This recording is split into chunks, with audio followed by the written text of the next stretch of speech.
12 నెలల పాటు సీతమ్మ తల్లి యొక్క పనుపున ఆ రావణాసురుని అశోకవనంలో బంధీకృతయ్యి ఉన్నది కనుక ఈవిడిని భార్యగా చేపట్టమని అడిగితే రాముడు అన్నారు, ఇది రామావతారం, ఈ అవతారంలో కేవలం ఏకపత్ని వ్రతం, అందుకని స్వీకరించాను.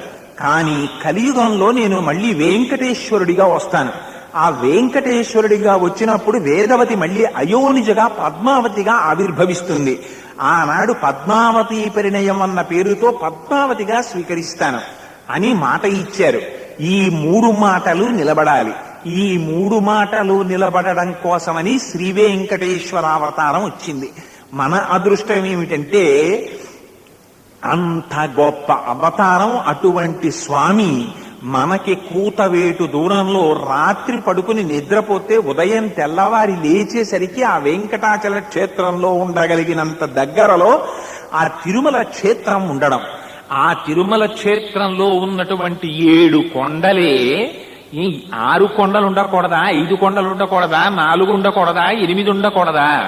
ఆ ఉండడం కూడా చిత్రం ఏమిటంటే 7 కొండలే ఉంటాయి.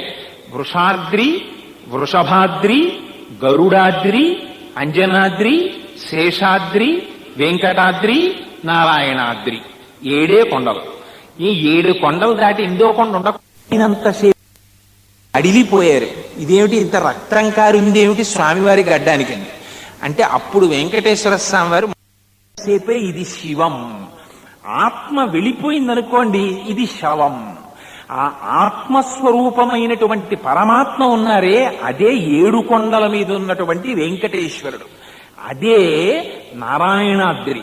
నారములంటే జీవులకన్నింటికి ఆధారభూతమయ్యున్నటువంటి స్వరూపం ఏదుందో అదే నారాయణాద్రి మీద ఉండేటటువంటి వెంకటేశ్వరుడు. అందుకే 7 కొండలు ఎక్కుతారు. 7 చక్రములు దాటితే ఆనందానుభూతి కలుగుతుంది. అసలు ఆనంద నిలయం ఎక్కడుంటుందో తెలుసా అండి? ఆనంద నిలయం ఇక్కడ ఉంటుంది, బ్రహ్మస్థానంలో. ఇక్కడ ఉండేటటువంటి సహస్రారమని ఇక్కడ 1000 రేకుల పద్మం ఉంటుంది. ఆ షట్చక్ర భేదనం అని చేస్తారు శ్రీ విద్యలో. మూలాధారము, స్వాధిష్టానము, అనాహతము, మణిపూరము, విశుద్ధి, ఆజ్ఞ, సహస్రారమని షట్చక్ర భేదనం చేస్తే ఈ సహస్రారం దగ్గరికి వచ్చేసరికి ఆ పరమశివుని యొక్క పరమశివ పర్యంక నిలయామ్మని ఆ పరమశివుని యొక్క తొడ మీద కూర్చుని అమ్మవారి యొక్క దర్శనం అవుతుంది. అలా దర్శనం అయితే ఆ యోగి యొక్క నాడీమండలం అంతా అమృత వృష్టి చేత తడిసిపోతుంది. అలా తాను అనుభవించగలిగినటువంటి ఆనందము ఏదైతే ఉందో ఆ ఆనంద స్వరూపమే పరమాత్మ స్వరూపం.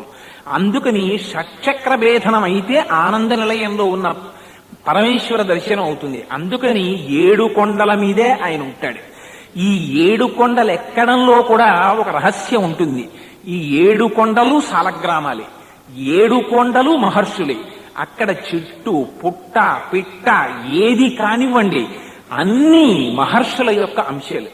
అక్కడ పుట్టినది ఏది సామాన్యమైంది కాదు. అన్నమాచార్యుల వారికి దర్శనమైంది. చెప్పులు విప్పి చూస్తే రామానుజాచార్యుల వారంతటి వారు కాళ్లతో ఆ పాదాలతో కొండని తొక్కడం ఇష్టం లేక పాదాలని తీసి తాళ్లతో కట్టుకుని మోకాళ్ళకి డేకుతూ పైకెక్కారు. ఎందుకని ఆ కొండంతా సాలగ్రామ శిలలు కాబట్టి. అంత పరమ పవిత్రమైన కొండ వెంకటాచల క్షేత్రం.